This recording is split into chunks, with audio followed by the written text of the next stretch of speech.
Hello, I'm Sensei Alex Kakuyo, and the title of today's talk is Mindfulness Tips for Surviving Self-Quarantine.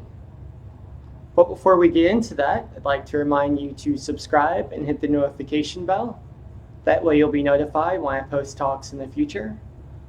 Also, if you'd like to read a free chapter from my book, Perfectly Ordinary Buddhist Teachings for Everyday Life, there's a link to it in the description below. So, currently, most of us are coming to the end of week 1, or in some cases, week 2 of self-quarantine due to the coronavirus pandemic. And it's unpleasant. And I'm not doing this talk to convince you otherwise. It's a challenging experience. And I, like all of you, have been trying to figure out how to get through it in one piece. And what experiences I've had as a Buddhist teacher, as a Dharma practitioner, that will help me along this journey. And you'll be surprised to know that the thing that I came to was Buddhist meditation retreats have prepared me. And the reason for that, believe it or not, is that a Buddhist meditation retreat generally is not a fun experience. It's not designed to be relaxing. It's actually very strenuous, and depending on how long you're training and where you're training, it can be very hard, both on your body and on your mind.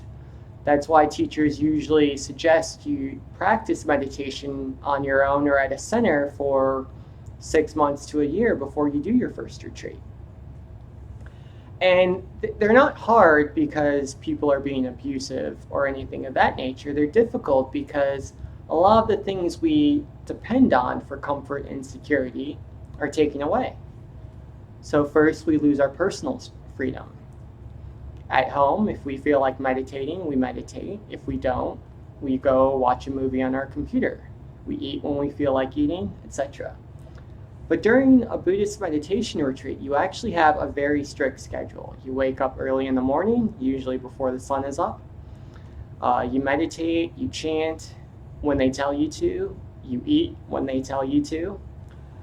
There may be a dress code, so you may be wearing robes in the meditation hall, and if not, there's usually clothing you can and cannot wear in the retreat center, in the meditation hall.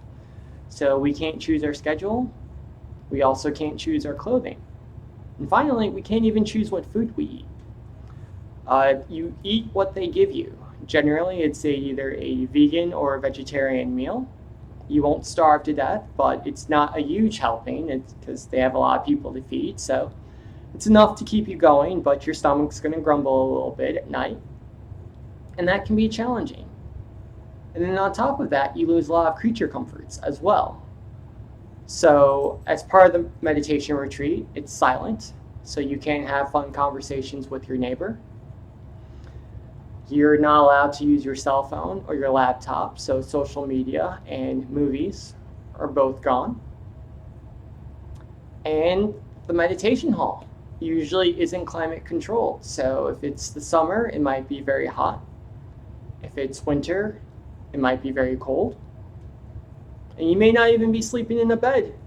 I've gone on retreats where everyone just had a sleeping bag and we slept on the floor. We got a pillow, which was nice, but no mattress. So based on what I just described, you might be wondering why anyone would want to do a Buddhist meditation retreat. And the reason is, even though it's very difficult training, it's also very helpful. You learn that you can survive without all of those things. That the Netflix is nice, but we don't need it. The conversation is nice, but we can be our own company. We like our bed, but if we have to, we can sleep on the floor. And because we know we can live without those things, we're not so attached to them when we get home. We're not so scared of losing them.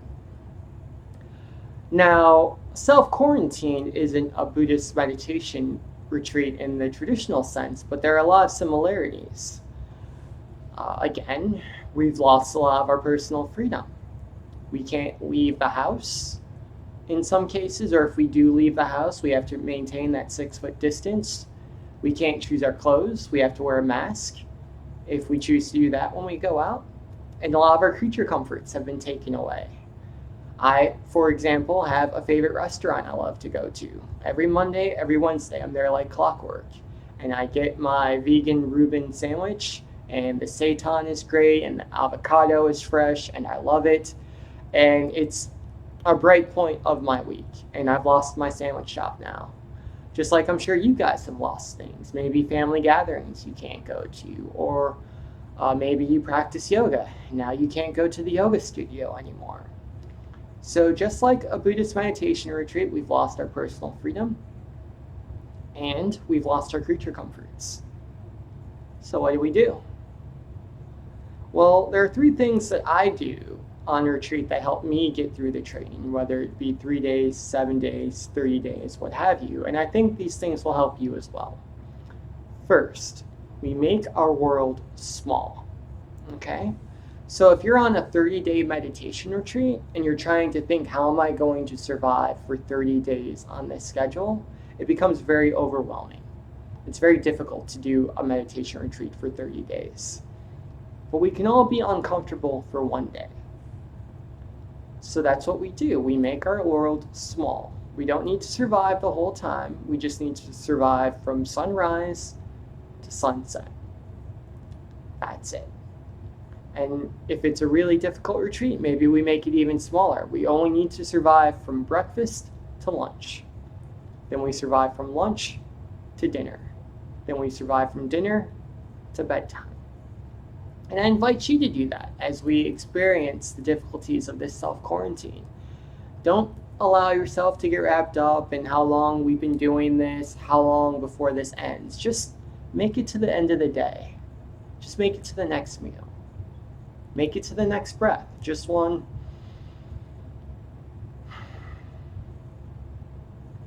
And if we keep doing that, if we keep making it from one breath to the next, we'll make it through it.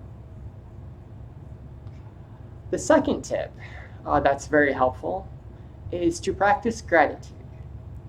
Now, it's easy when our comforts and our freedoms have been taken away from us to get in this self-cherishing, commiserating mindset of, why did this happen to me? This was a bad idea. I don't deserve this. And all those feelings are normal. It's normal to be sad. It's normal to be frustrated. But after we feel that, I'd invite you to then turn that around and feel gratitude. Because we had those things at one point and we got to experience them. And some people never get to have them at all. So with my sandwich shop example, I can get very upset and sad and angry because I can't get my Reuben sandwich, or I can be very grateful that I got a Reuben sandwich at all. I got to have that experience and it was fantastic. And I can think about that experience and just, that was a good day.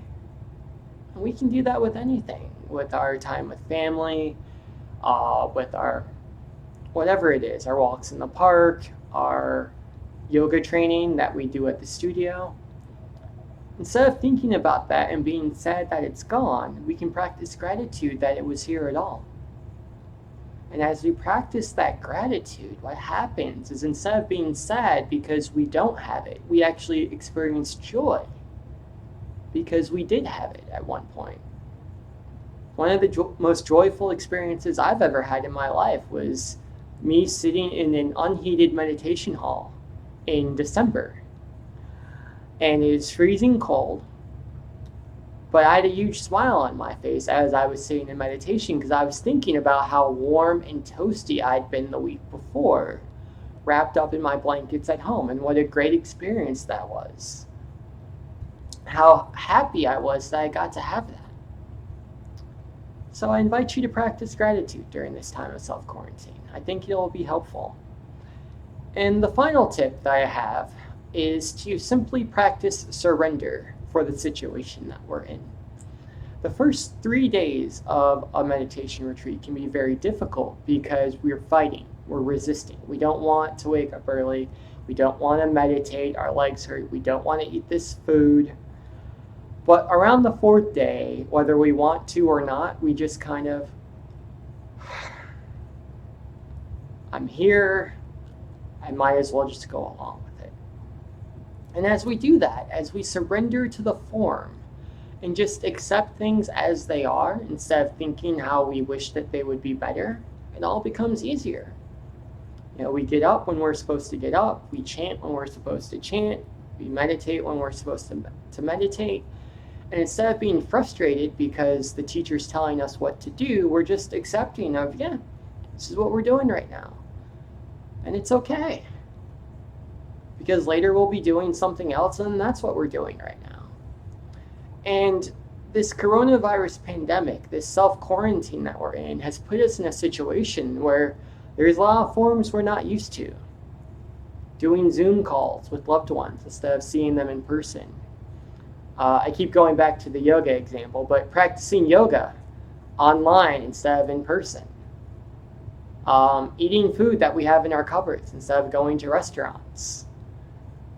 These are forms that we may or may not be used to, we may or may not like, but these are the forms we have to do right now. And if we just surrender to them, not because we like them, but just because this is what life is giving us right now, the practice becomes a lot easier. And our lives become calmer and more peaceful. And our source of suffering becomes the vehicle for our awakening.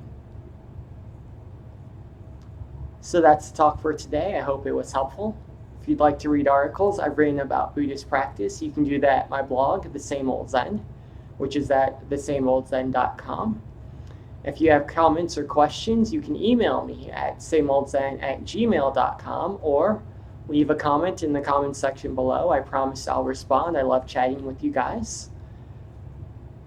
And that's it for today. Until next time, Amitabha.